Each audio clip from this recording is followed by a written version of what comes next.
Hello, my friend. Today we are going to be restoring a vintage recording. This is a project I got from my great uncle. He used to conduct a German Oktoberfest style band, and here is how that sounded. This is the original track straight off the CD.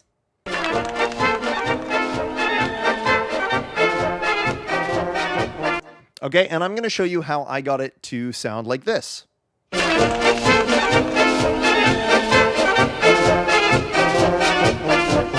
Okay, so it's more full, more clear. We gave it some fullness, and we did some restoration on stuff like the crackle. So I'm going to walk you through that process really quickly. And if the video looks a little bit choppy, it's because I'm recording this straight with a new live recorder. We're going to make it quick, we're going to make it informal, and we're going to just get right into the facts here.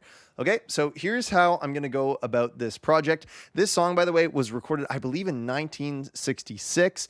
And so it has this sound. This is like early, it's, stereo music had been around for a little bit, but it's still the early days of stereo. This is just a big band situation with two mics set up, and it's recorded straight to tape. It's crackly. Let's have a listen and see if you can hear that crackliness.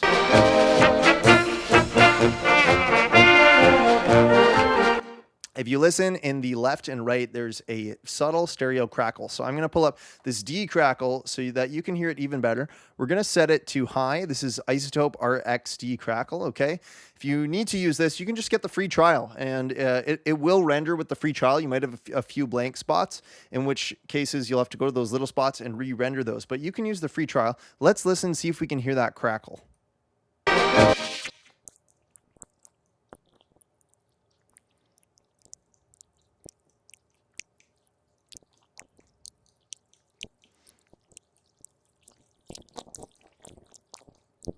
Okay, so here's without the crackle, or with the plugin being used trying to remove the crackle. And now I'm going to bypass it.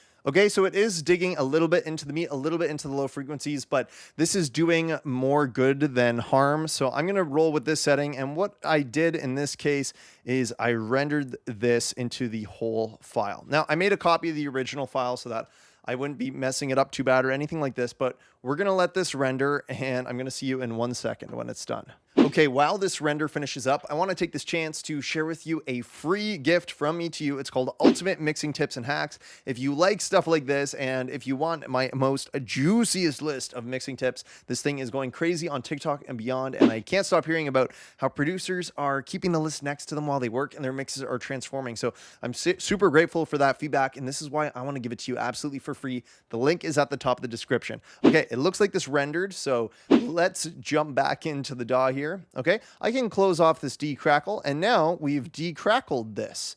What we're going to do next is you can see here that the file is a little bit squished and saturated at times. It's just to the point where I could try a little bit of this declip module here from RX, put it on high quality, and all this is going to do is anywhere where the tape saturation from the actual real saturation gets a little too heavy, it starts sounding like clipping, like that analog distortion type of sound. Lots of people love that, and in that case, that's great. But the project at hand is clean this up, make it clear, make it more full, and this is that next part of the process, okay? So I'm just going to grab a little section here, and let's have a listen.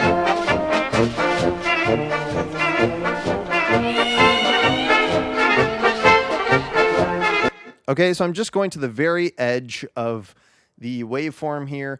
In cases where something is actually clipping your meter, you'll see the clip line in the file.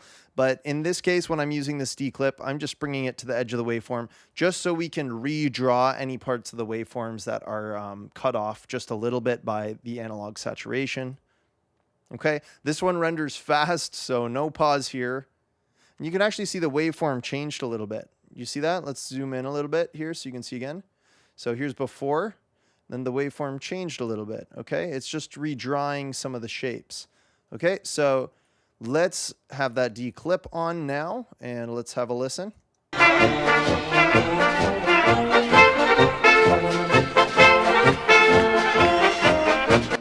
Awesome. And now what I did is I brought this down minus 3 dB because I took it down into our mastering chain. And that's actually this exact file here. I did that one with the same settings. So we're going to move down here into this restoration track, okay? And this is where we left off, all right? Here's what's going on. I'm just going to take you through my chain so you can see exactly what happened every step of the way. Now, I'm hammering this thing all sorts of different ways from different angles because it really needed some help. First thing I did was take care of some of the brass harshness. So this is with Soothe.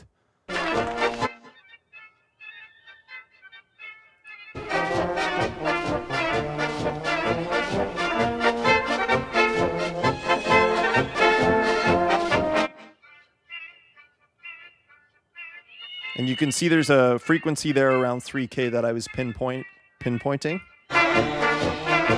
All right, next up, what did I even do?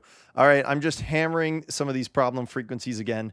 This recording was really harsh on the ears in kind of this 2K and 3.5K area. So I have a dynamic EQ there. Dynamic EQ, just doing a bit of work there. Now I've got Soothe again. I'm going back to this 3K. I'm hitting it again, and I'm softening up the top end a bit. And I'm just gonna control it right now. It's very transient. It's all over the place. It's not a very round sounding recording. So I'm leveling it out, and I'm gonna add some top back in later. Okay, so these are kind of more high mids area that we're taking a look at. All right, what did I do next? Okay, these are some more bolder moves. I'm adding some clarity in the 4K range, and I think I just got obsessed with taking out some of this harshness because it was really hard on the ears, especially with one of the other songs. I ran this entire 12-song album through the same mastering chain. So this was looking at some of the vocals in that song in particular, but these settings did sound good across the instrumental because some of the other songs have vocals. I'm rolling off the low end, natural phase, and here's what it sounds like with that.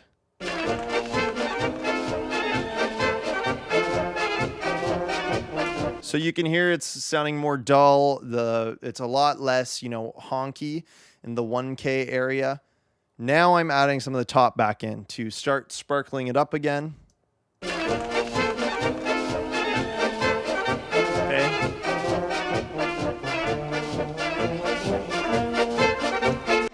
Every time I add top to this, though, you're hearing a little bit of white noise hiss coming back in. I'm going to show you how I control that at the end, okay? Soothe again.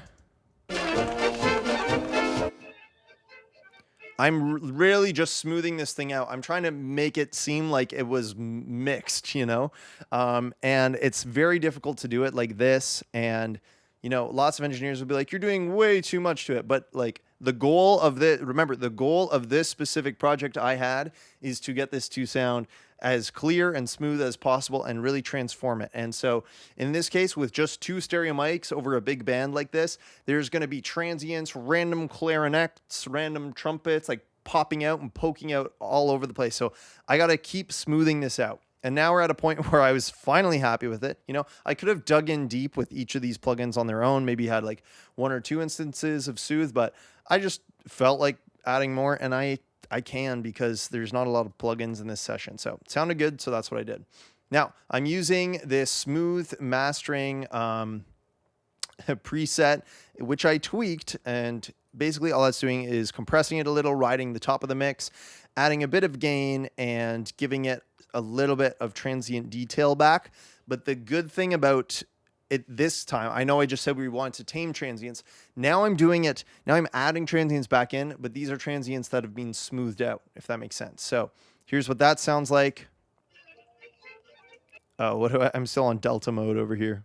Okay, here's what that sounds like. And now it's going to be smooth transients because they're all kind of massaged here. And now it can bring out those massage transients. So it'll bring them out and they'll still pop out, but it's not going to be like in a harsh way, if that makes sense.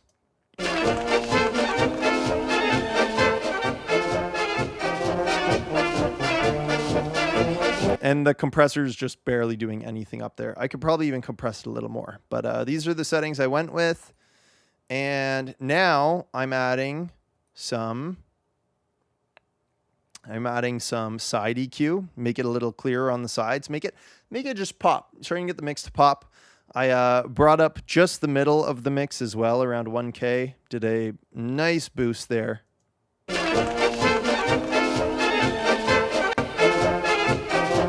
And there was a specific target frequency in the vocals of the other song that I had to hammer with this preset I made, because this was way too intense in the vocals in the other song.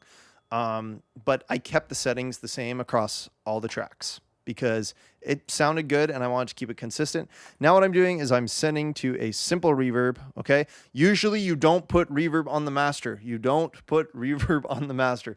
But in this case, I wanted to make this sparkle a little bit, and just a little bit of reverb is actually okay sometimes. So here's what I got. Reverb, it's a Hall, it's the Hall 2. Tweaked the pre-delay. Very simple. Taking out a little bit of the lows. There was an annoying frequency there, and just taking out some of these pokey frequencies, just a nice round EQ on them. And then I'm making it slightly more wide, okay, with this stereo imager. So here's what it was like before, right?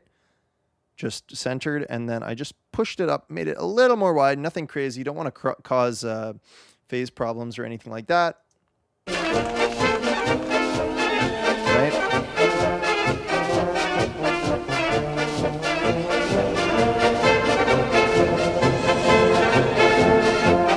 Okay, so that's what it sounds like when there's more reverb. I just put a little bit. Here's without. And with. Really subtle, just gives it a little bit of life. Now I'm adding some sparkle back on the top. Nice bright boost there. It is bringing out some white noise, but it's bringing out the detail and that quality, as high quality as this can get. Sometimes you associate quality with a really good top end of the mix. So I'm just trying to get a little bit of that quality, detailed, high quality sound in. It's not going to be perfect in this case with a vintage recording, but I'm bringing a bit of that back in, and I'm going to control the white noise later. And here I wanted to contain some of the lows of the brass, like the baritones, the trombones. Those were getting a little bit too honky for me in this low end, so a little bit muddy. So I'm doing this on the master. Now, if you had a bunch of tracks side by side all playing with each other, all these gajillion instances of Soothe and different things, you're probably going to cause some latency issues with each other. But because these are all going to one bus in the same place, there's nothing for it to have latency against. So in this case, it's okay that I just run the chain all the way down like this. Now I'm adding back, ironically enough, I thought it sounded good to put this through a tape emulation. So I'm putting the whole thing, taking away some of the grindy tape sound, and now I'm putting it back on after treating it, which is kind of hilarious, but it sounded good, so that's what I did. Without, with. All right, it's not really digging too deep. And then here is how I control that white noise. This is X noise, white noise profile. And I just dialed in the threshold and a little bit of reduction. Not too much. That's what I'm taking out.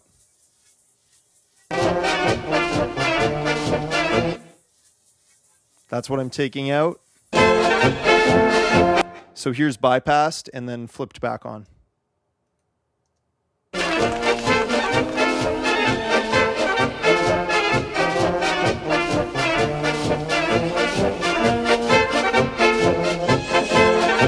Totally different, right? But the quality's still there. You got to make sure you're not digging into the notes too deep with this this white noise profile. So I use this difference button to really do that carefully. So that's where we're at with that plugin. Now, just that last little touch of EQ. It looks like I made some tweaks here. I tried to bring out the bass a little bit. There's not a ton of bass in the recording, but this really helped it sound well-rounded.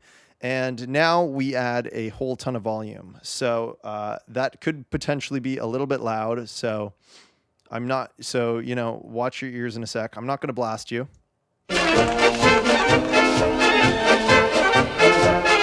Okay, so it's louder, and I have it on the clear setting. This is just grabbing any peaks with this first limiter, and then this limiter is doing more massaging. Okay, so it's only 1 dB. I'll bring that off just so we don't go too loud on you guys.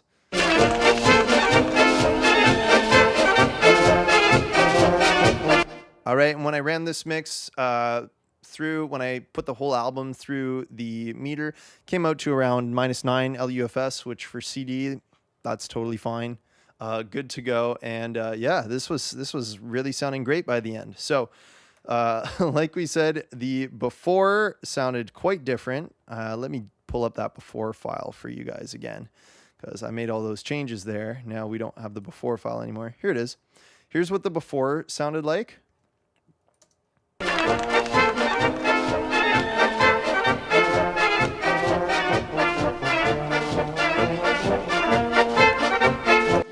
All right, and here is the restored.